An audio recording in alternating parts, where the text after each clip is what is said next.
తిరుమల లడ్డూ వ్యవహారంపై సుప్రీంకోర్టు కీలక వ్యాఖ్యలు చేసింది. లడ్డూలో జంతు కొవ్వు కలిసిందని చెప్పడానికి మీరేమైనా నిపుణులా అని వ్యాఖ్యానించింది. ఇప్పటికే లడ్డూ వ్యవహారంపై సిబిఐ విచారణ జరుగుతోంది. ఏదైనా ఆధారాలుంటే సిబిఐకి అప్పగించాలని సూచించింది.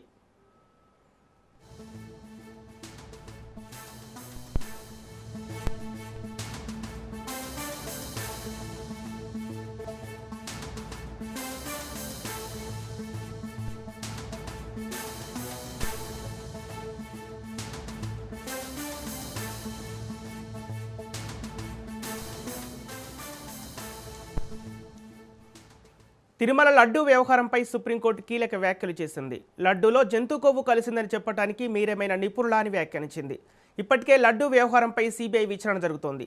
ఏదైనా ఆధారాలుంటే సిబిఐకి అప్పగించాలని సూచించింది. ఇక ఇదే అంశానికి సంబంధించి పూర్తి డీటెయిల్స్ మా ప్రతినిధి సురేష్ అందిస్తారు. సురేష్, రైట్ సంపత్, ఏదైతే గత సంవత్సర కాలంగా తిరుమల లడ్డు కల్తీ వ్యవహారం ఏపీ రాజకీయాలను కుదిపేస్తుంది. సుప్రీంకోర్టు ఆదేశాలతో ప్రత్యేక సిబిఐ బృందం, అలాగే ఏపీకి చెందిన ఐపీఎస్లు, మరో ఫుడ్ సేఫ్టీ మరో అధికారి కూడా విచారించి నివేదిక దాఖలు చేసింది. ఆ రకంగా ఇప్పుడు తాజాగా సుప్రీంకోర్టు మరో కీలక వ్యాఖ్యలు చేస్తుంది. లడ్డులో జంతు కొవ్వు కలిసిందని చెప్పడానికి మీరేమైనా నిపుణులా అని వ్యాఖ్యానించింది. ఇప్పటికే లడ్డు వ్యవహారంపై సిబిఐ విచారణ జరుగుతుంది. ఏదైనా ఆధారాలుంటే సిబిఐకి అప్పగించాలని, ఇలా బహిరంగ వ్యాఖ్యలు చేయకూడదని సూచించింది.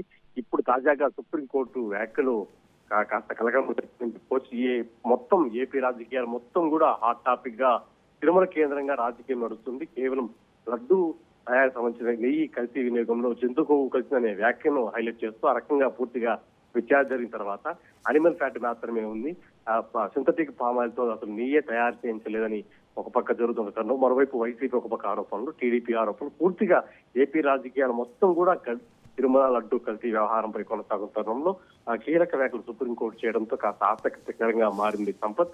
ఈ నేపథ్యంలో మరోసారి ఏపీ రాజకీయాలు హాట్ టాపిక్ గా మారబోతున్నాయి. ఎటువైపు టర్న్ తీసుకోబోతుందో ఒకసారి ఆలోచించాల్సిన పరిస్థితి ఏర్పడింది సంపత్.